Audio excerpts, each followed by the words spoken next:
Dr. Dianta, you may begin. Thank you very much, Habiba.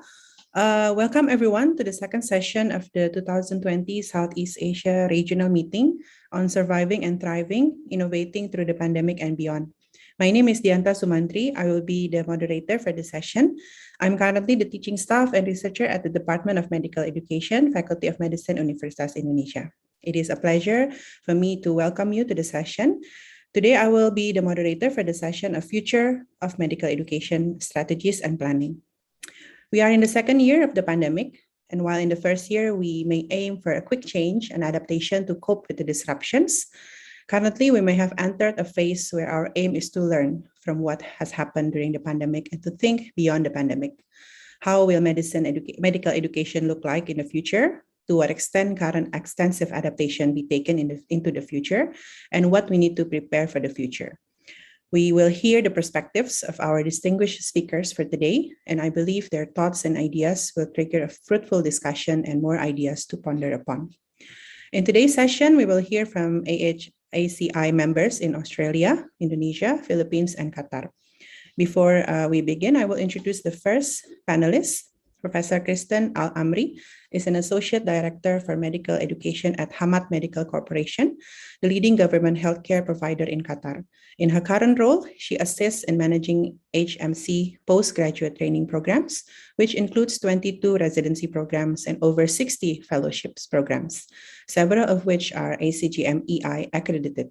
Her career spans nearly 20 years in operations management in the post-secondary and healthcare sectors across both Canada and the Middle East. Professor Kristen, the time is yours. You have 10 minutes to present. Thank you so much. I'm trying to go ahead and share my screen.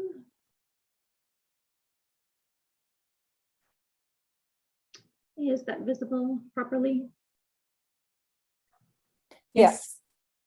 Fantastic. So thank you so much for that lovely introduction. And really, it's an honor to have been invited to come and speak today. And good morning, good afternoon, good evening, wherever you may be. In the next 10 minutes or so, I would like to share with you some of the insights and the experiences and thoughts we have from Qatar, from Hamad Medical Corporation, about the future of medical education. And I'll begin with a brief bit of context about the healthcare context in Qatar and about HMC, Hamad Medical Corporation. In Qatar, we have a very small population. It's around 2.6 million in the whole country. So that's around 1/5 of Jakarta as a single city alone. We have a unique demographic. Around 80 to 85% of the population are expatriates and predominantly blue-collar workers, and only 15% of the population are Qatari nationals. The health system is underpinned by a comprehensive national health strategy. It was launched around 3 years ago, and it really focuses on health rather than healthcare. It's about providing better health, better care, and better value for all. And complementing that national health strategy, Qatar is home to a nationwide academic health system. It was launched in 2011, and it is, to our knowledge, the first nationwide system of its kind, drawing together partners from health, education, and research across the country. And we give credit to our wonderful Minister of Public Health, Her Excellency Dr. Hanan Mohammed Al-Hawari, for having developed the vision for an AHS in Qatar. And she really was the driving force for its development. She offered it her full support at its inception and still does today. And for that, we're really grateful. And lastly, but importantly, Qatar follows a universal healthcare model. So we provide free or very nominally charged services to every citizen and every resident, irrespective of nationality or background. And the standard of care is very, very high. Our system is consistently rated as one of the best globally. And we are actually in the midst of implementing a health insurance model. It will be rolled out next year, so there's not too many details yet about what that will look like. Now, a little bit about Hamad Medical Corporation, which is who I represent. We are the government-funded hospital system in Qatar. We're the main provider of secondary and tertiary care. We provide around 80 to 90% of all the care in the country, and the balance is provided by a handful of private centers. Primary care is provided through the primary care network, which is also government-funded. We are a large system. We operate 12 hospitals with around 2,300 beds, and we also operate the National Ambulance Service and the Home Healthcare Service. Our system has been JCI accredited since 2009, and in 2016, we achieved the distinction of being the first system outside the US to have all of our hospitals accredited as by JCI as academic medical centers. We're one of the largest employers in Qatar. We have around 30,000 plus employees, and 3,000 of whom are doctors. And our medical education enterprise at HMC is also quite robust. We have 22 residency programs, over 60 fellowship programs, and we recruit around 170 new residents per year. We have had institutional accreditation from the AAHCI MEI since 2012, and then since that time, 15 of our residency programs and 11 of our fellowships have received program accreditation. And in addition to our post-grad programs, we're also the main clinical training site for 2 local medical schools, Weill Cornell Medicine Qatar and the National Medical College, which is Qatar University College of Medicine. So their students rotate in our system doing their clinical clerkships beginning in either their second or their third year of medical school. So at any given time in our system, we have nearly 1,100 postgraduate trainees and nearly 500 undergraduate trainees rotating in our system, in our hospitals. So now that I've sketched out that context, I'd like to speak a little bit about what are the major medical education challenges that are on the horizon for us. So what are we trying to future-proof ourselves towards? And I suspect some of these will probably resonate for you as well. The first challenge is really to meet the evolving needs of a diverse population. So in Qatar, we have what we sometimes call a double burden of disease, and it's created by the demographic. We have conditions associated with affluence, like high levels of metabolic disease, cardiovascular disease, road traffic trauma. But at the same time, we have conditions that are still typically seen only in developing nations, like high levels of tuberculosis. And the local population also has really high expectations for the standards of care that they receive. The second challenge is, how do we create a sustainable pipeline of clinicians that can deliver this high standard of care? And it's becoming increasingly difficult for us, and I'm sure for all of you, as well as expensive and time-consuming, to recruit and retain skilled clinicians. And I think that's just the reality of a globalized system with people able to move relatively freely across borders. Conversely, when we do recruit from diverse sources, we have the challenge of how to bring those individuals from various backgrounds up to the same common standard. And the third challenge that we're facing and trying to address is how to be a good steward of our resources and deal with the changing financial environment. Qatar's leadership provides very generous support for the health sector, and we are blessed to have that support. But nevertheless, we do face a lot of pressure to reduce budget and find value and efficiency in how we operate. And that pressure is applied equally in the medical education enterprise as it is in the clinical enterprise. And compounding that for us, of course, is the impending move to health insurance that will open an entirely new set of challenges for us in medical education, and the need to demonstrate with even more clarity why we need to support that aspect of the tripartite mission. And of course, I would be remiss if I didn't mention the pandemic at this stage. So certainly, like all other systems around the world, we're dealing now in medical education with how to manage the impact of the pandemic on our system and looking towards recovering from it, inshallah. And to that end, we really see the pandemic as additional context that sits behind these 3 challenges that I've mentioned. So now in the next few slides, I'd like to briefly talk through what are some of the main strategies that we're using to address these challenges. How are we working towards future-proofing ourselves? The first strategy is to develop a locally trained workforce. So as I mentioned, we have some unique health challenges, very high expectations for the care that's delivered in Qatar. And recognizing that, we have a vision for developing a locally trained workforce. So the vision is really to develop physicians across a continuum. So starting with involvement in developing curriculum that meets and is aligned with local needs, through to supporting the undergraduate training, through to specialization training, through residency programs, and then subspecialization through fellowship programs. And the end goal is really to have a homegrown clinician that is well equipped to deal with our unique challenges. They can contribute to achieving our national health strategy, but they also remain globally minded, which is important, of course. And to achieve this, we have partnered very closely as the health system with the 2 local medical schools. We worked with them to develop a curriculum that's tailored and grounded in the local context, but it's also linked to the competencies of our residency and fellowship programs. So to that end, when they come to us as students and then later as postgraduate trainees, they're already familiar and ready to engage with those issues of local relevance, and they're already equipped with the right competencies. So as a health system, we support their undergraduate training, and we also accept the majority of the graduates from the local medical schools to be our residents and our fellows. Prior to all of that, we had to work really diligently in the health system side, in the clinical side, to nurture the right clinical learning environment to support the trainees. And we did that largely through our preparation for AAHCI program and institutional accreditation. It took much internal preparation and faculty development to get us ready. So this strategy, it's important for us because it doesn't only produce local clinicians with local knowledge, but it's also a much more economical and a faster model of recruitment, and it addresses the problems of standardization that I mentioned before. And this is a departure from how we used to do things. Traditionally, with Qatar being a small country, we've recruited the majority of our specialist physicians from outside.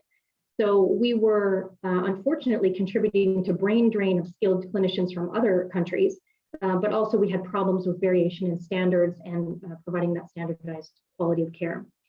So this is a relatively new strategy for us. The local medical school has just graduated their first cohort this spring, and they are working, and they are working towards developing 100 clinicians per year.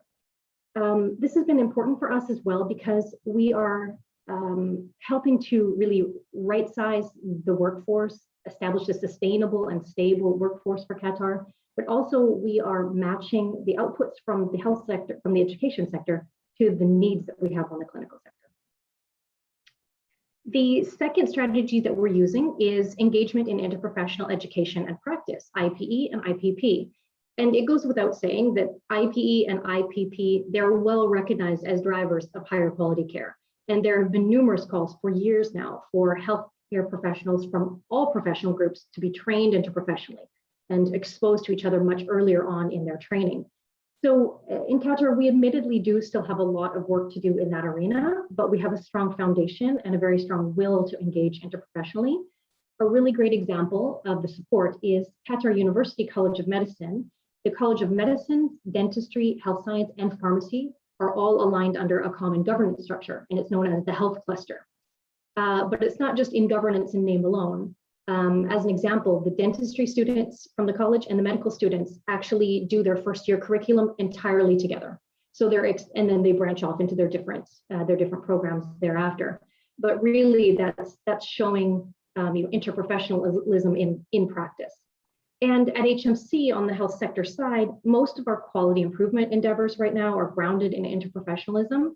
And we fully support through medical education, exposing the undergrad and the postgrad trainees to interprofessionalism very early in their training. And we also do everything we can as a department, as medical education administration, to support and encourage a culture and a professional practice environment that will support interprofessional practice. So it's free of hierarchies and it promotes knowing about each other's roles and knowing the importance of everybody in the system. I'm sorry, Prof. Kristen, you have one more minute. Sure. And the third strategy is using simulation as a key training modality. So sim training for our trainee physicians is really important given the relatively small population. In some specialty training programs, we struggle with exposure to adequate case mix, and we can mitigate that to a certain degree through sim training. It's important because it's free of risk for patients, free of risk for the clinicians, and it's quite a cost-efficient method as well. And we are serious about SIM in our system. We have recently opened a state-of-the-art SIM center, one of the largest in the world, and it is grounded in interprofessionalism. It caters to all professional groups and is a site for innovation and research in SIM and medical education. It's open to our postgrads, our undergrads, and then also the local, regional, and international communities. And the fourth and final strategy is maintaining an academic health system focus. So, I would obviously be preaching to the converted if I spoke here about why health centers are important or academic health is important. But the point to emphasize is about the need to lean into the academic concept, particularly in times of financial crisis or in extraordinary times like we're facing now. So in Qatar, we are weathering the same storm as a lot of the systems around the world, and we're doing our best to manage this. But as we know all too well, when crisis hits or times are tough, research and education, though critical to the tripartite mission, they take a back burner. They go on the back burner, and clinical care is prioritized.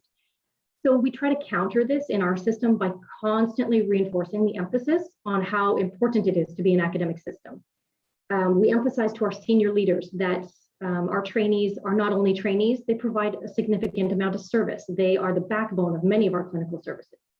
We talk a lot about how being an academic center is great for us reputationally. It helps us to produce skilled clinicians later who deliver higher quality of care.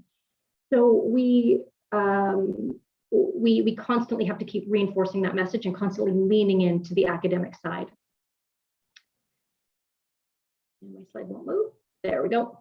So that in a nutshell are the challenges that we're facing and some of the strategies that we are trying to use. Looking ahead, what do we think are even further afield challenges? First, as populations continue to grow and care continues to be more complex, there's going to be increasing pressure on health professionals. Stress and burnout is going to become an even more issue than it is now. So how we train our professionals and how we deal with this will come to the forefront. We think that the imbalance and the competition for skilled healthcare workers, that tension between the developed and the developing nations, is going to increase. So we're going to see that acceleration of brain drain. We see the growing interest in international accreditation of training and education programs as a positive. It's a great driver of consistency and a way to improve quality. And lastly, we hope that in Qatar, the efforts we've put into future-proofing our system and developing that locally trained workforce will be a beacon of security and stability for our system. So I'll leave you with a quote that I thought was interesting. We all come from the same root, but the leaves are all different. So the challenges that we're facing now in Qatar, in all likelihood, are the same that you're experiencing as well and have for many years. They're just realized differently due to our unique context. So we really appreciate the chance to have shared with you some of our strategies today and look forward to hearing from all the rest of the panelists about what you're doing in your systems. Thank you so much. Thank you very much, Prof. Kirsten, for the presentation. We'd like to welcome the second speaker, Professor Benedict Kani, the Director of Medical Education at the University of Adelaide, where he is responsible for the introduction of a new degree. And he has previously been involved with medical programs at Monash University, both in Australia and Malaysia, and the University of Tasmania. He has also worked closely with the accreditation of medical programs in Australia. Please, Prof. Ben Kani, the time is yours. You have 10 minutes to present. Thank you very much. I'd like to start by acknowledging that I'm speaking from Ghana country and pay my respects to the traditional owners of these lands, and also to acknowledge the incredible work that elders, both past, present and emerging, play with regards to maintenance of the country and maintenance of the health of the individuals. So thank you very much for the introduction. By way of disclosures, I've done a fair amount of work with the Australian Medical Council on accreditation of basic medical education, and also work with the Medical Deans of Australia and New Zealand on a number of matters. So Kristen really introduced it beautifully by pointing out the importance of considering a socio-political context of how our healthcare systems work and how that must relate to what we're trying to do in medical education. I'll give some current Australian perspectives, taking advantage of some very recent forward-thinking publications, and also provide at the end just some personal reflections on where I think the challenges lie, especially how the challenges lie for academic health centres. So moving on to socio-political context, it's really important just to reiterate that point, that any education programs exist within a local, national and international context. So how is the education program situated within the healthcare system, and how does that relate to our local responsibilities across our nations, and how we interact with various other countries as well. A point I haven't made here is that Australia spends about 10% of its gross domestic product on health. That's considerably less than the United States, but it is way up there with regards to across a whole range of nations and so forth. And Australia's healthcare system is probably becoming uneconomic. And by uneconomic, what I mean is that we'll spend more and more and more as demands increase, but in terms of health outcomes, they may not improve tremendously as a result of that. So Australia has a hybrid public and private healthcare system. All of our citizens are covered by a universal healthcare system. It's called Medicare. But in parallel, there's a private healthcare system where people pay out of their pocket or via insurance, which may provide quicker or even better access, depending on the sort of condition you're dealing with and things along those lines. The private healthcare system is fee for service. And what that means is that you go to a doctor, you have a service that is delivered to you, and therefore there are certain significant incentives for certain behaviours by doctors and the like and so forth in terms of the income they will generate as a result of the service they deliver. Our public healthcare system is not a predominantly strong feature in Australia. However, it's got a bit more focus lately, again, with a reference to the pandemic, though in general, Australia doesn't do as well as it could do, and there are lots of nations that are similar to this, with its emphasis upon public health measure and the prevention and so forth of non-communicable diseases. As Kristen told us about with regards to Qatar, our non-communicable diseases are most important with regards to burden of disease and mortality and the like and so forth. And as we know, many of those can public health interventions can play a role there. The pandemic has increased the focus on public health, with many of our students now aspiring to be epidemiologists, and that's not only so they can get in the news and on TV. Anyway, carry on. So let's think about the health workforce in Australia. The medical workforce has been highly dependent over a number of years on international medical graduates, and Australia is a net importer and contributor to that brain drain that Kristen talked about. We take doctors from places where the doctors are needed, often lower and middle income countries, and they come to Australia. They come to Australia for a range of reasons, including their own personal and family advancement and so forth. But overall, as a looking at it from an ethical perspective, a country like Australia with our riches needs to ask our questions of, is this an appropriate way for us to be behaving?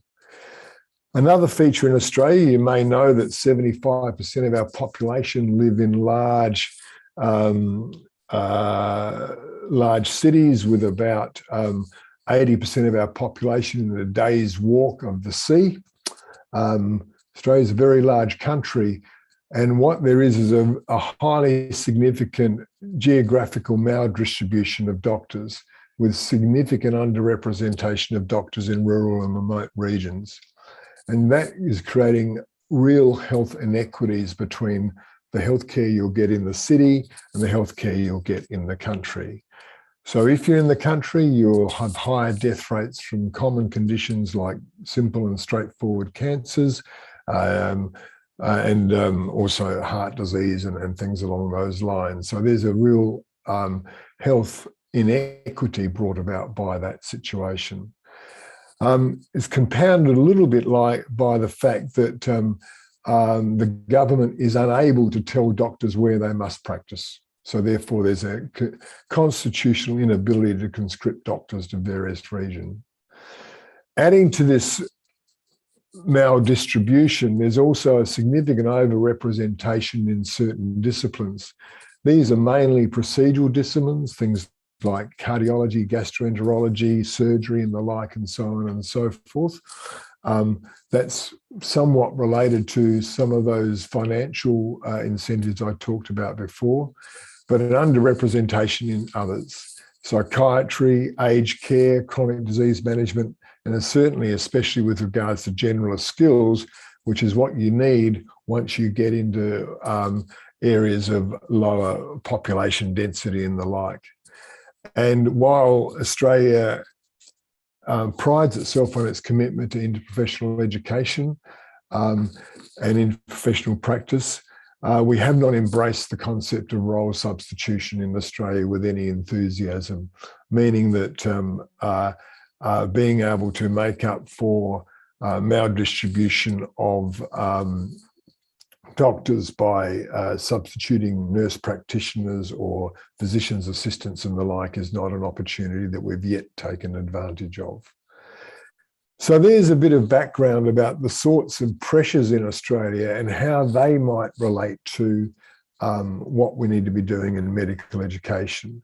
And about a month ago, the Medical Deans of Australia and New Zealand, which is the peak body representing all the medical schools, and there's about 21 or 2 of them in Australia, across Australia and New Zealand. So we work with our Australasian colleagues there with regards to that. And they've released a discussion document, which has been quite provocative. It's one that I actually subscribe to, called Training Tomorrow's Doctors. And I've given the URL for that, and it's easily available from that site if people want to read it. So what I'm going to do in the next bit of the talk is just go through what some of those recommendations are and how they will go some way towards addressing those socio-political challenges that I referred to before. And then we'll look about what does this mean for our concepts of academic health centres. Before we do that, I just want to acknowledge that this is not my work. This is work done by others, though they did provide an opportunity for comment on the way through. And one can see that it represents a range of practitioners from across traditional and newer Australian universities, but also representing both Australia and New Zealand. And Stuart Carney from the University of Queensland. The University of Queensland, I believe, is a member of AAHCI, was the lead of that. So, in contrast possibly to what's going on in Qatar and possibly other places, Australia is recognising that what we need to do is to go back to training doctors with generalist skills and champion generalist skills above subspecialties. Generalists will not only be able to work in those areas of low population density where you need general surgeons, general physicians that can look after a range of diseases, but also within city environments where we need to train better general practitioners, but also better general physicians as we start looking after ageing populations.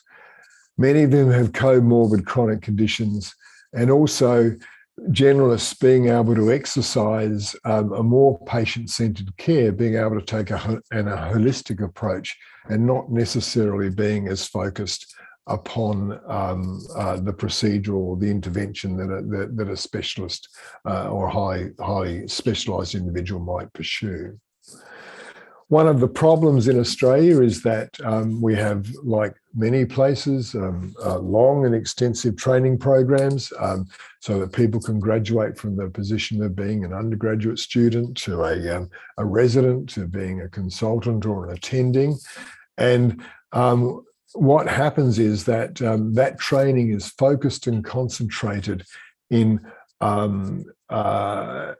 generally within the large teaching hospitals are situated in the city. So therefore, we are disconnecting where training occurs, and we're disconnecting the alignment between different phases of training from their desired outcome and so forth. And what that does is it skews what people do and where they end up. So we need to think about how that is done, and also to make sure that when someone is transitioning from various stages of training, that they're supported. Our students and graduates need to learn and train in our communities where the patients are. So we need to focus upon community-based settings, and we need to change funding models to support quality clinical supervision in the community, be that in metropolitan communities or that be that in rural or remote communities. But as we know, And in Australia, like many places, the vast majority of training occurs within hospital settings, and I'll talk about that a bit later. Sorry, Finally, Prof, time is 1 minute left. very good. Finally, doctors in the right places and the right disciplines, and also there's a significant focus in Australia on making sure there's an appropriate workplace culture and environment so that people are supported. So, what are the challenges to academic health centres? Firstly, as I've said, training occurs within large city-based quaternary and tertiary hospitals, academic health centres. That's not where the patients are, that's not where the disease is. So we need to think about how to do that. Universities in particular, but the health system generally, have sunk resources in these academic health centres. That's where their departments are, that's where their academics are. And those with highly specialised skills have been recognised in the past as the people we want to be our leaders. So therefore, what is that doing? The hidden curriculum of medicine, where we look to our leaders to know what to do and so forth, drives students towards the careers of those who they perceive as leaders. So we need to diversify models of leadership in some ways. Academic health centres need to extend their models of influence to the community, but also to rural and remote settings. And I've got some suggestions about how you might do that. And finally, back to that point I made about uneconomic growth, we need to balance the tremendous advances in medicine, especially with regards to personalised and precision medicine and incredible procedures, with our knowledge that generalised prevention-focused chronic disease medicine may return more bang for our buck. And the bang for the buck is going to be not necessarily king, but drive many of our decisions and certainly policymakers' decisions into the future. I'll leave it there and I look forward to discussion, and hopefully I've provoked some ideas about things we need to consider across the various environments we're talking about today. Thank you. Thank you very much, Prof. Kani, for the presentation. I would like to invite now Dr. Coralie Dimakali, the third presenter, the third panelist. She earned her Doctor of Medicine from the University of the Philippine College of Medicine and completed her residency training in internal medicine and fellowship in nephrology at the Philippine General Hospital. She was a fellow at the Foundation for the Advancement of International Medical Education and Research, Philadelphia, and she is currently the Associate Dean for Academic Development of the University of the Philippines College of Medicine. Dr. Coralie, you have 10 minutes to present.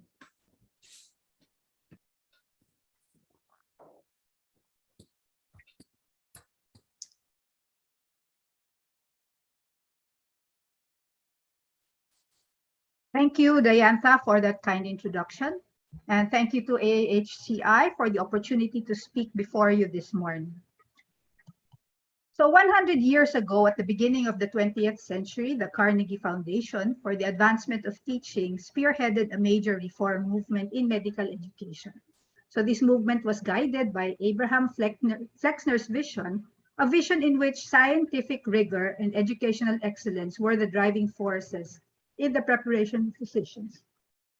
So the Flexner Report was published in 1910 and called for higher standards and quality control, the inclusion of medical schools as an integral division of universities, improving faculty skills in original research, and encouraging student participation in learning through laboratory studies and real clinical experience. So this two-pillar model of clinical education, that is having a basic science and having clinical sciences, provided the conceptual basis for a 4-year undergraduate medical curriculum that consisted of 2 years of biomedical science courses in the preclinical years and clinical clerkships in the clinical years. So this traditional curriculum model is discipline-based and highly specialized with a focus on quality care and research. As a result of the Flexner Report, following years showed the reduction in the number of substandard medical schools and the growth of scientifically oriented university-based medical schools and teaching hospitals. So there was a revolution in biomedical research so that you have an expansion of the National Institutes of Health in the United States by the mid-1940s. And there was the transformation of clinical practice into mega businesses. You have the institution of health insurance, also Medicaid and Medicare. And the increased demand, however, by business to increase clinical productivity on the consultants resulted in less time for teaching. Furthermore, the publish or perish rule resulted in more time focused in research, again decreasing the time spent on clinical teaching by faculty. And learning took place mostly in hospital, and there were higher costs of enrollment and explicit discrimination by medical schools, causing a severe decline in the number of Black and women physicians, leading to scarce medical services for the rural and poor people. There was a clear mismatch between the community needs and doctor training. And so there were a number of medical education reforms that occurred even as early as the 1970s. And these recognized problems led to medical education reforms. In 1984, Professor Ronald Harden summarized the thrust of these innovations at that time with the acronym SPICES. From being teacher-centered to being student-centered, from information gathering to problem-based learning, from discipline-based to integration, from hospital-based to community-based, from a uniform or standard form of learning to electives, and from opportunistic or apprenticeship-based learning to more systematic learning. So how did this differ from the Flexnerian curriculum? So in 1992, the Robert Wood Johnson Foundation reported some of the reforms as listed in this slide. Basically, there was improved integration between basic and clinical sciences and an increase in a variety of settings from which the students can learn develop their clinical experience. Ambulatory care, continuity clinics, and rotations even in community hospitals. 30 years after the SPICES model was introduced by Professor Hardred, in 2014, we have here Professor Oleten Kate, who suggested a SPICES 2.0 model to reflect the changing landscape of medical education. So the original SPICES model remained valid, but Professor Oleten Kate contributed the following: simulation-based preparation for practice, P for portfolio-based monitoring, I for individualized workplace learning, C for competency-based education, E for electronic media support, and another S for structured workplace-based assessment, as these were the innovations at that time in 2014. The global pandemic, however, has highlighted inequities in healthcare and in our country, a fragmented healthcare system. And the pandemic, with all its lockdowns, forced us to shift to online or remote learning. However, when our faculty and students conducted a survey on over 3,600 medical students from 54 medical schools all over the country in the early part of the pandemic, there were barriers to online learning that were identified. So technical barriers could include no devices at all or no gadgets, to limited access due to gadget sharing at home, or issues with the online learning platforms, or simple lack of technical skills. Institutional barriers identified included poor administrative organization, resulting in poor student-teacher communication, inadequate educator skills, inadequate training, so much so that teachers would give excess amounts of assignments. They were untrained to teach online learning, excessive cognitive load, and there were policies that students felt neglected student welfare. Individual barriers could include difficulty in adjusting to online learning styles, mental and physical health issues, and other practical concerns. So we can do something about this in the school for institutional barriers, technological barriers, or individual barriers. But there are other barriers where we have no control over. For example, mobility restrictions depending on where you stay, power interruptions, or domestic concerns consisting of insufficient study space at home, or conflicting home illnesses and other duties. So the authors of this paper came up with 10 recommendations for medical schools to lessen these barriers to online learning. And I am sure that many of us have applied these in our schools. So the first is, it is advised that schools conduct a needs assessment survey. First, to identify students with limited access to resources so that there is an opportunity to help them and get over these barriers. Second is to ensure open channels of communication among administrators, faculty, and students, perhaps by holding periodic town hall meetings.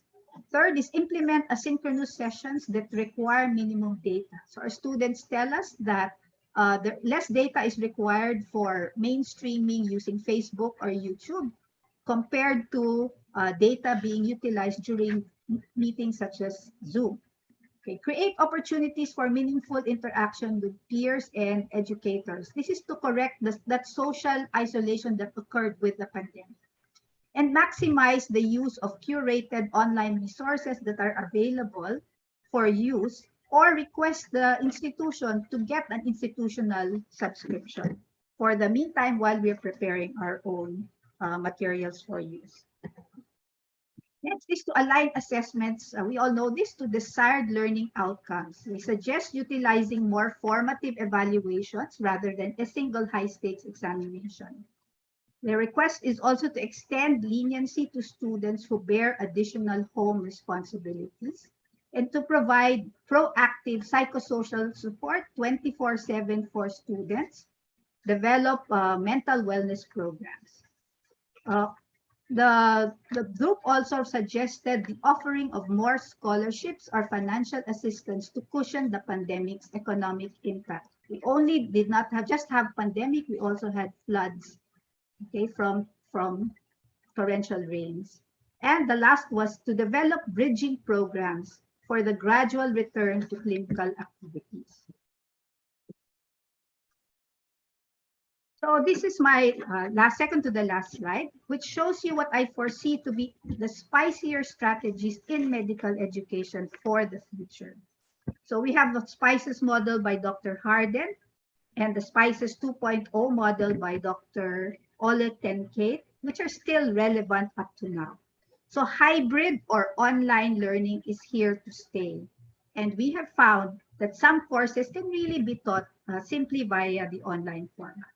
So I foresee an increase in the use of simulation strategies that you have identified earlier to ensure patient safety, and the use of systematic and structured assessments. So simulation would include simple task trainers to full body mannequins for MEG codes or to teach interprofessional roles. Hopefully, an increase in the use of the simulation will bring the sometimes prohibitive costs down. We may also see a systems health approach to healthcare practice. So there will be an increase in focus on population health, preventive medicine, and primary healthcare in the curriculum, especially for those of us moving towards universal healthcare. An increase in interprofessional practice, which you have also mentioned, whether in hospital or in the community, utilizing perhaps a team-based learning as a teaching strategy. Increased collaboration and networking to build communities of practice, to share resources, information, like what we're doing today or during webinars. And we look forward to more faculty and student exchanges to improve cultural competence. More infrastructure support for online learning, to eliminate barriers to online learning within the school's control. So this includes better faculty training and creating a safe and conducive environment for learning, such as retrofitting of our classrooms for flexible or hybrid learning.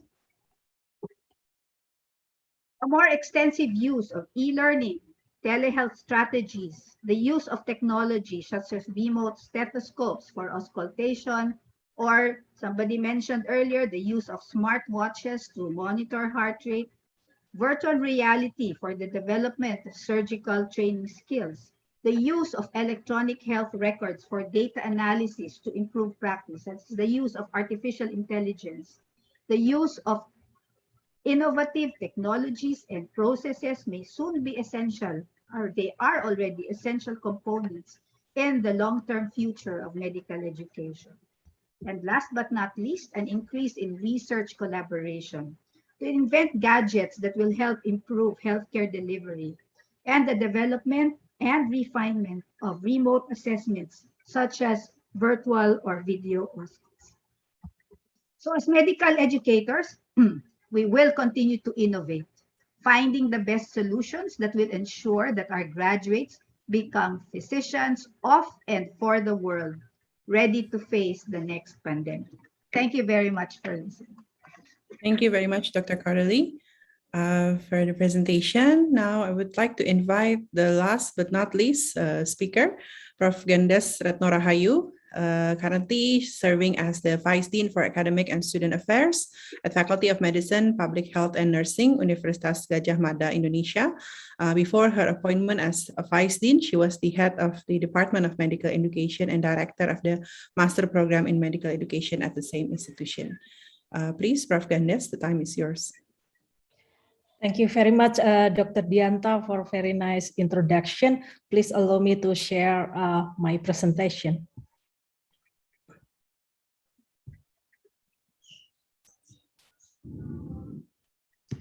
Is it clearly visible? Yes. Okay, right. Thank you very much. So, as a previous speaker, I would like to also thank to the committee. It is an honor for me to share and present during this session.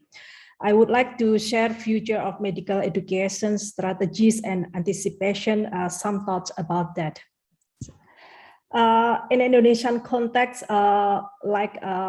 we have a mixed health system. There is a private as well as a public healthcare, and currently we have not less than 90 medical schools. And every year we graduate more than 10,000 new medical doctors. So we also face and observe, experience impact of big changes that happened last several years. And I understand that we are all aware about the changes. So I spot here some key changes that really affect health system as well as medical education, not only in Indonesia, I think also in other countries as well. So the first big changes is, as we know, is exponential expansion of medical knowledge and technology. And we understand that the technology advancing currently have helped the physician, the medical doctor to interpret digital data better, to establish a better diagnosis and prognosis as well. And we also know that advance in medical knowledge and technology also lead to growing number of elderly people, because lifespans become greater, and also we see there are more and more patients with chronic condition as well as comorbidities due to their prolonged lifespan, and it's affect the health system as well as medical education. The second changes is digitalized health system that's currently happening, and I think will happen more and more. And then the other changes is about patient behavior.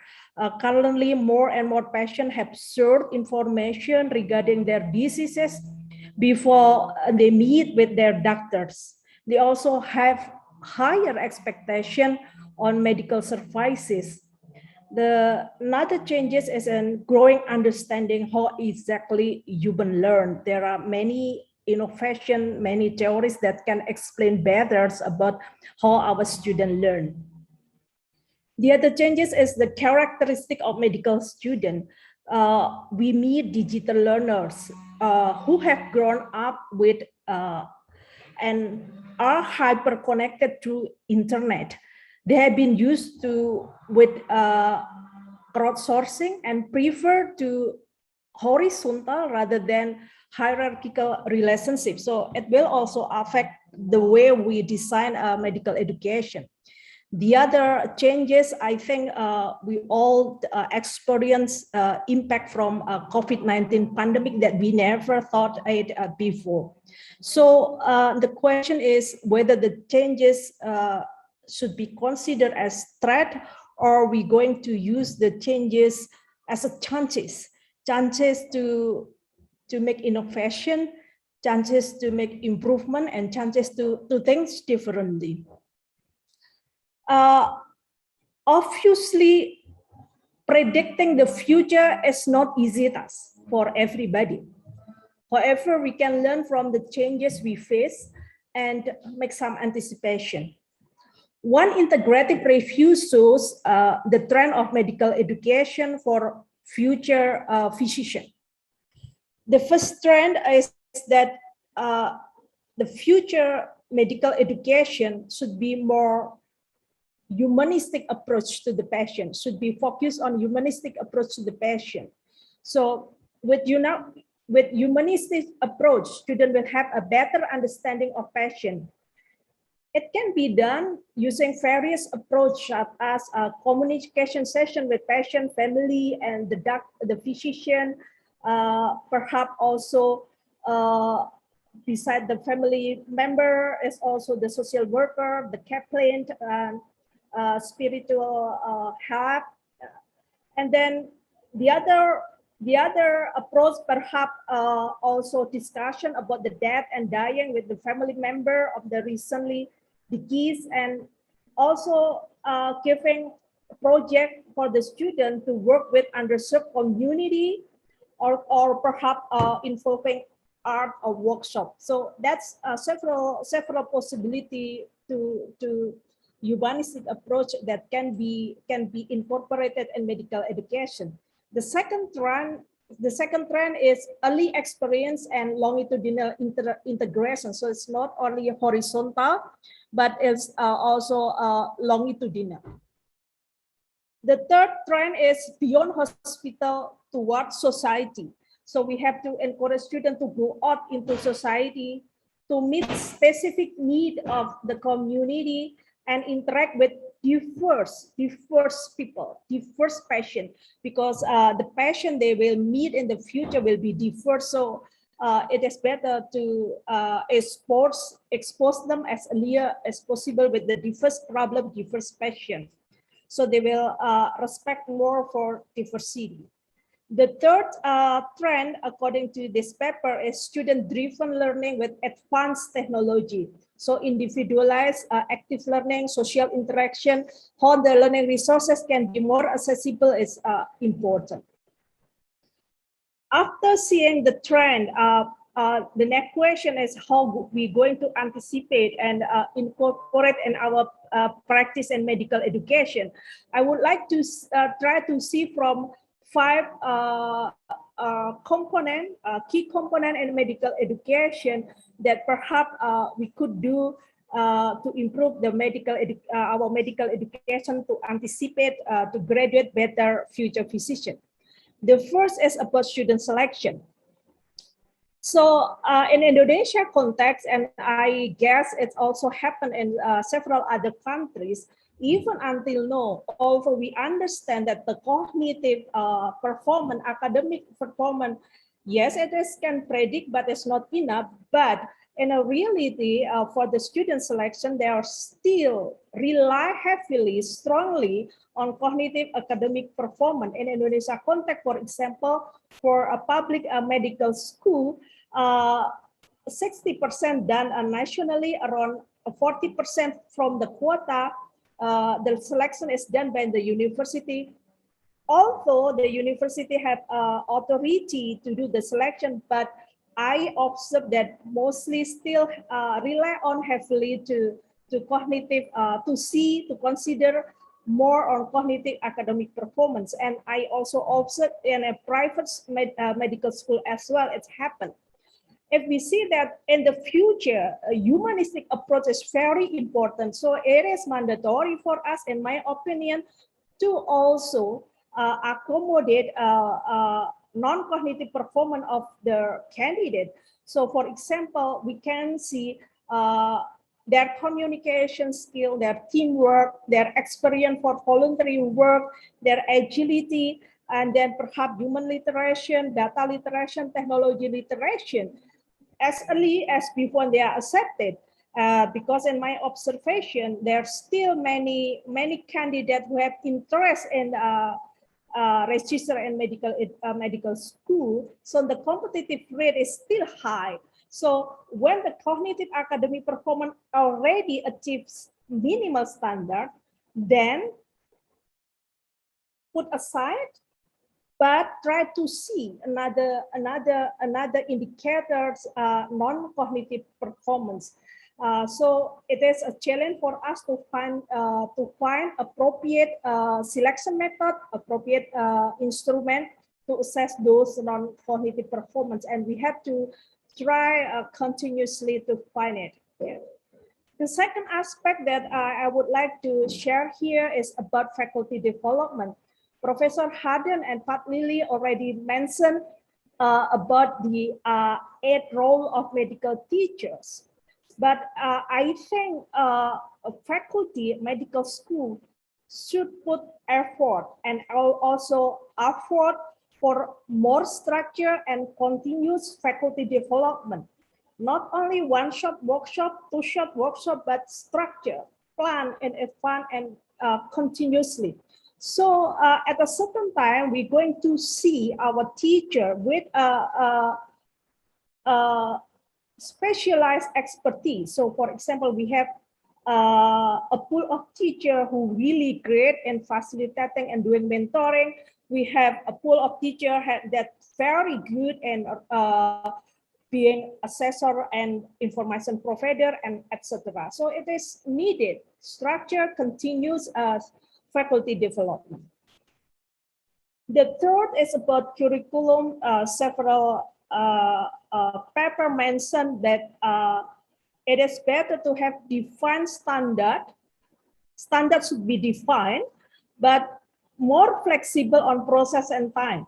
More flexible on the process and time. It is not easy in medical education, but I think we have to strive to be there. And then responsive curriculum, because the change is very rapid. So having responsive curriculum is also important. As other previous speaker already mentioned, intern and trans-professional education, I think is also very important. It's already done by many medical schools. It must be improved and organized better. The other one is how to insert culture of critical inquiry into the curriculum, because I think now and even in the future, critical inquiry is also very important. The other issue that we have to consider when developing curriculum is giving more opportunities for personalized learning. So in Indonesia, for example, currently the Ministry of Education having a special policy, what we call as Merdeka Belajar, Kampus Merdeka, where the student can do until 3 semesters outside their study program.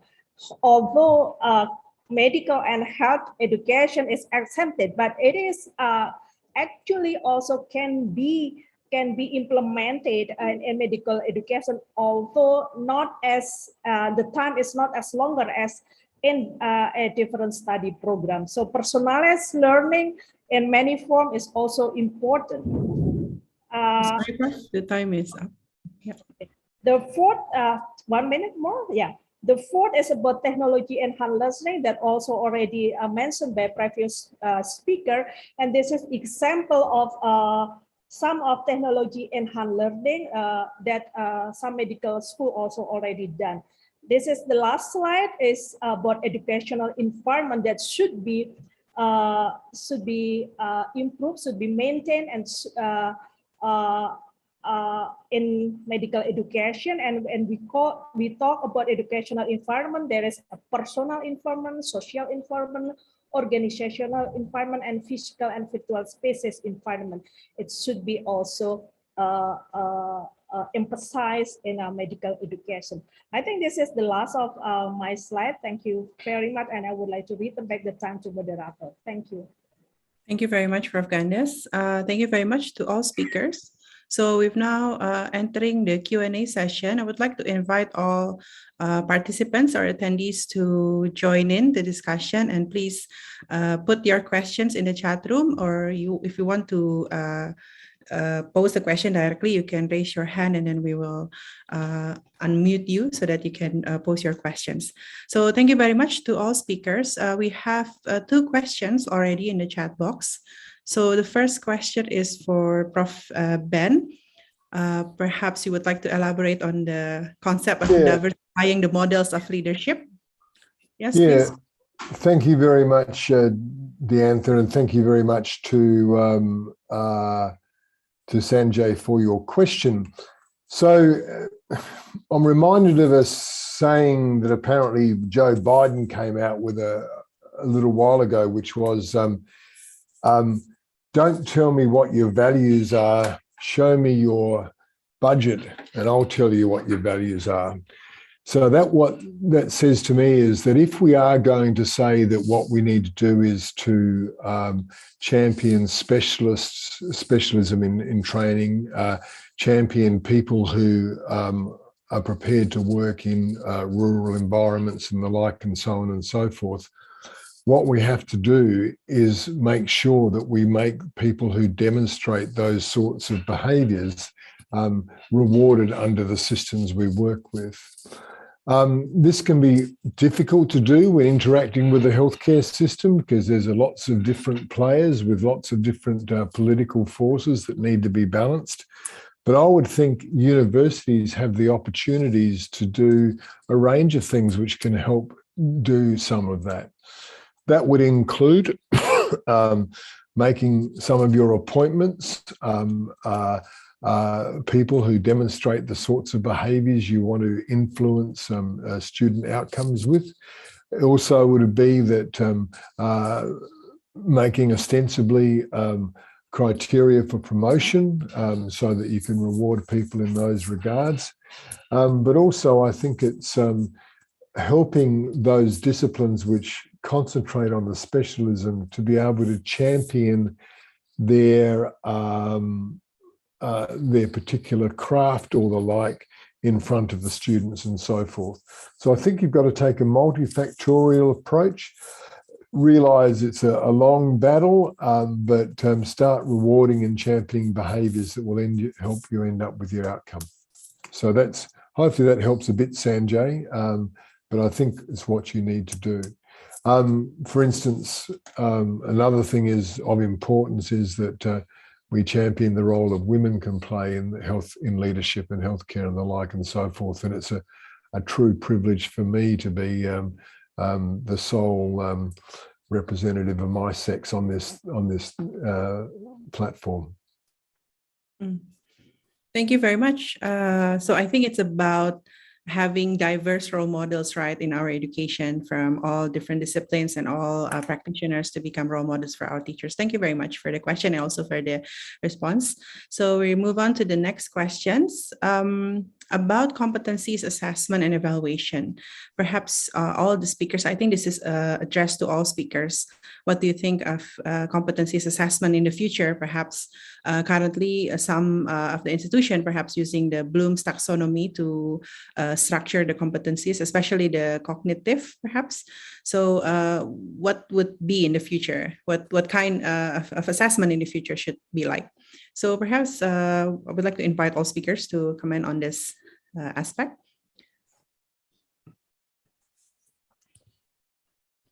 Perhaps Dr. Coralie, do you want to go first? Yeah, For okay. Okay, yes. So thank you for that question. Well, when we want desired learning outcomes, critical thinking, higher order thinking skills, we would really prefer, let's say, creating assessments that use the higher order of Bloom's taxonomy for cognitive parameters. No, so that means shy away from just remote learning, rote memorization, and focus really on how the process of thinking. Of course, that's easier said than done.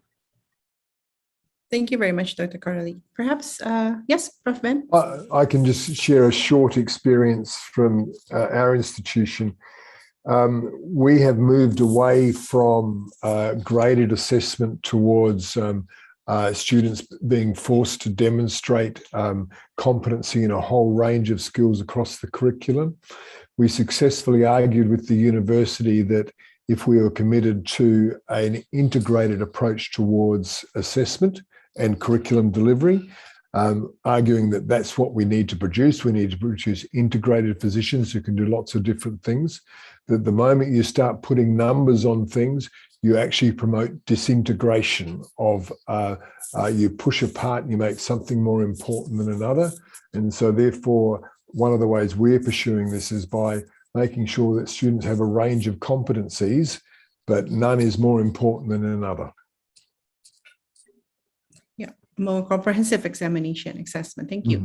Prof. Gandes and Dr. Kristen. Prof. Kristen, do you have, yes, Prof. Gandes? I would like to add what Coralie and Ben already mentioned.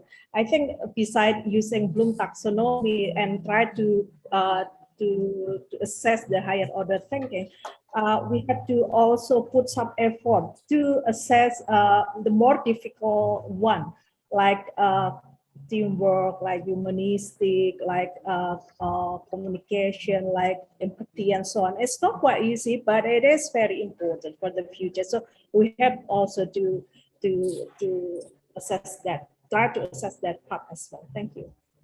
All the power skills, the very important power skills necessary for to be doctors. Thank you very much. Prof. Kirsten, do you have? Not much more to add than the others have said. Just to say that one of the things that we've had great success with in Qatar is by integrating the same competencies into the undergraduate training as we like to see in the postgraduate side. So establishing those connections really early on helps to connect things really well. So we're seeing the competencies expressed much earlier on in the clinical training side than because they've been exposed to them on the undergraduate level. Can I ask a question of Christian? I'm sorry to jump in. Do you also use similar tools for assessment across the undergraduate and postgraduate training? That's something I can't really answer. I'm not too integrated into that side, but I can find out and I can connect with you offline about that. Thank you. Thank you. So I hope that answers your questions. So in terms of the future assessment, I think we should move away from all the rote learning and not only cognitive, but also the power skill, the soft skills. And it's also important for us to have a comprehensive assessment, perhaps, and also a continuity from each state of the education. Thank you very much. I would like to move on with to the next question. Very interesting question. Yes. We talk about what should we do, but how we can implement all those must in our institution, in the ground, in the real life situation. Who would like to start first? I'm brave enough to have a go at just painting a picture while people do some thinking, because it's a great question. Thank you so much, and it's very challenging. What I would advise in this scenario is that you and your faculty need to do the very hard work of clarifying what your goals are. We've presented our different perspectives from a range of different viewpoints with lots of ideas. Only some of them will be applicable to your particular social environment. So do the hard work of saying, what do we want to achieve? And the most important things will fall out. That would be my advice. Nice. So it's about matching our needs and think of what is applicable to our own context. Thank you. So perhaps other speakers, Prof. Gandes? Yeah. I prefer to start rather than only talking, but start. Although the beginning is always not easy and it's always not perfect, but start to do that. So for example,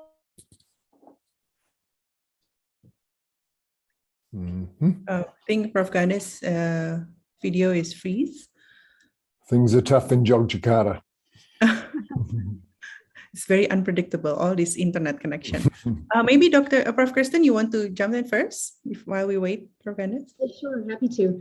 I think to add on what Prof. Kenny said, it's setting your goals, identifying what it is, and then ultimately it's change management. And when you're looking at things from a change management perspective, you can go from ground up or you can go from top down. And I think those can't be isolated perspectives. You kind of have to do both. You need to have that top-down leadership support, but at the same time, you have to have all of the individuals that are involved in the change on board and moving in the same direction. So really, you have to bring those two parallels, kind of together, those two domains together. But really, getting everybody on board and moving in the same direction, as Prof. Kenny mentioned, is absolutely critical. Yeah. So it's about leadership and also followership. And by starting early, maybe starting small, but we move, towards the change. Dr. Coralie, do you have something to add? I was just going to reinforce what Kristen just said, that you have to have a common view of what you want from your graduate and start from there. Because if you have diverse opinions, you have to come to a compromise on what is the outcome that you really want for your graduates, and then work from there. But it is important to have leadership to direct that later on. Thank you very much, Dr. Coralie. Are there still any more questions from the audience? Yeah, I'll make another comment there. Yeah. For Azim. It was Azim, wasn't it? Yes. Yeah, Booty, no, it was Azim. Yeah, Azim, in addition to working out what you want, make sure you engage with your appropriate stakeholder communities in arriving at this goal. So don't forget the students. They're very important, and they'll help you get to a bunch of solutions. Don't forget the clinical staff, who will often be delivering a lot of your education via informal mechanisms. And finally, if you can more broadly involve your stakeholder group of patients or consumers or clients or whatever we wish to call them, you're in a situation where you probably will be able to work towards working out what are the big ticket items for your particular community. So that'd be my advice. Hard work, really easy to say, but really important to do. Thank you. Prof. Ganes, you can continue. Yes, sorry, very happy rain here. Okay, so I'm talking that we have to start. We have to brief enough to start. So my first example is about student selection. Second example is to give more opportunity for the student to do more personalized learning. Yeah, and there is, I think, many institutions have a different example. Thank you. Yeah. So the important thing is to start. Adjust your needs with the ability so that you can make change as soon as possible, and that hopefully will propagate into other changes that could be implemented as well in our institution. Thank you very much for the questions and all for the responses. I would like to invite, if their audience would like to pose the questions directly.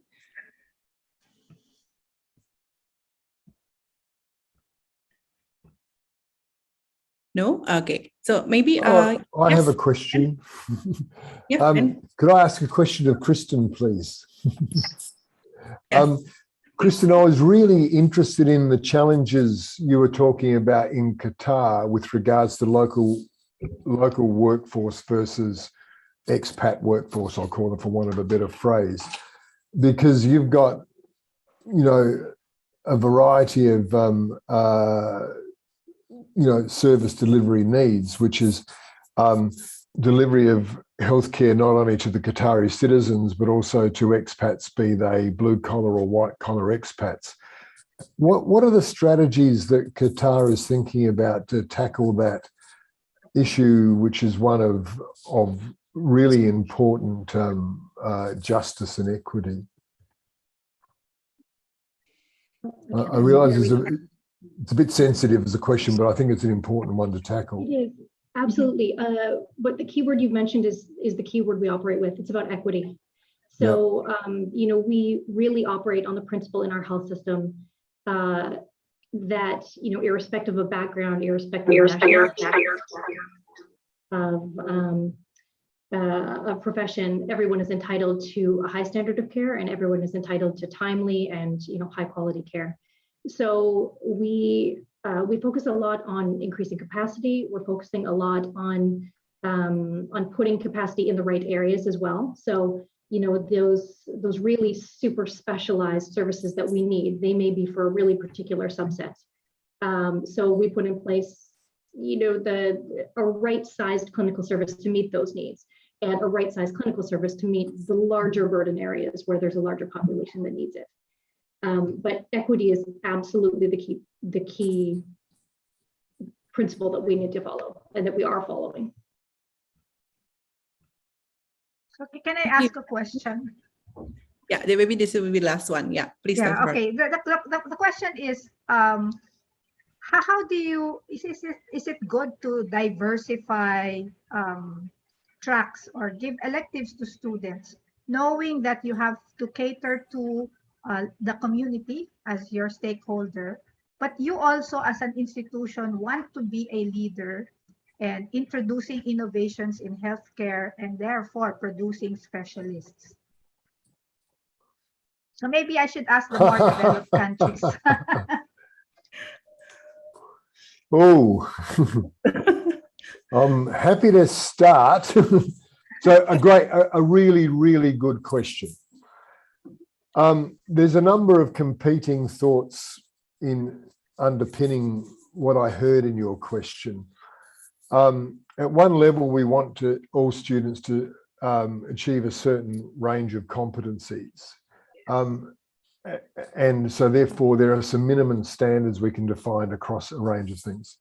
However, we need to remember that we are delivering this training in the context of a university, and universities are by default institutions which are in the pursuit of knowledge and the pursuit of excellence. So therefore, I think we need to provide students with a diversified need to be able to achieve what their interests are, as well as what our interests are, and so on and so forth. The challenge becomes when you need to align your institutional goals with what your students are doing.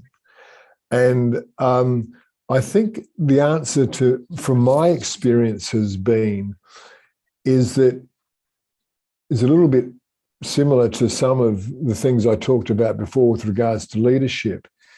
You provide opportunities for students to excel, and you reward students excelling in the areas that you think are important. So when I was at Monash University, Monash was undertaking an aggressive strategy towards improving its research performance and so forth. So we provided more opportunities for students to do research, and we provided them with a whole range of role models of physicians and the like who were doing research that they could easily do work with, and we made it easy for them. So the number of students we had doing expansive research programs that took them therefore an extra year to graduate increased from 7 to 70 over about a 5-year period. And so you provide opportunities in the directions you want to go, and you align your electives in that regard to a certain extent. Of course, you keep some flexibility, and if someone wants to do something way out in left field and it fits with the program, you let them do it. But students will gravitate towards the things that you say are important. So that's a start. I don't know if anyone else has tackled electives. Thank you very much. Do you have any last comments from all the speakers? Perhaps this is something that needs further discussion, and we could arrange a session specifically for this aspect. So it is a very important and interesting topic to be further discussed. Any last questions from the audience or last comments from the speakers? May I add a comment, if you don't mind? Yes, please. One thing I found really interesting is, as speakers, we didn't coordinate our presentations in advance, but there were so many common themes between us. And it's as though we did coordinate. So I think that's an important takeaway, and that really speaks to the importance of platforms like this, of meetings like this, of the value of the AAHCI, bringing everyone together. Because no matter how globally diversified we are, we're all still coming back to the same issues. at their core. I was trying to get the clap symbol up and going there, Kristen. Kristen, I can only agree with you. Yes, thank you very much. And I think we've learned a lot from the session, and all the speakers, the talk complements each other because we get a very comprehensive view of what our future medical education would look like. So with that, I would like to thank all the panelists, all the speakers for all your insights and your expertise and your experience which have been shared with us. I would like to close the session with several wrap-ups. It is very important for us to look at our local needs, having locally trained health workforce, and also taking care of the doctors' distribution in terms of geographical and clinical disciplines. So perhaps stronger government roles and how each of our country will have to look at our needs and then work to achieve that needs would be very, very important. And in terms of future medical education, we have heard all features related to future medical education. We need more humanistic and generalist doctors, more community-based training, moving the education not only in the tertiary care center, but also in community, and also diversifying the model of leadership for our students. And our future curriculum should also focus on selection of non-cognitive aspects, a more flexible curriculum, and also a nurturing and supportive educational environment. With that, I would like to thank again to all audience and participants, and of course to all speakers for the wonderful and excellent session. I would like to give an applause, but there is no applause icon here. So let's just give a direct clap here in the Zoom. Thank you very much to all speakers. So this is the end of the regional meeting, and Prof. Ari, as the Dean of Faculty of Medicine and also the head of the Southeast Asia, AAHCI, could not attend this meeting. So I'm assigned to close the regional meeting on behalf of Prof. Ari.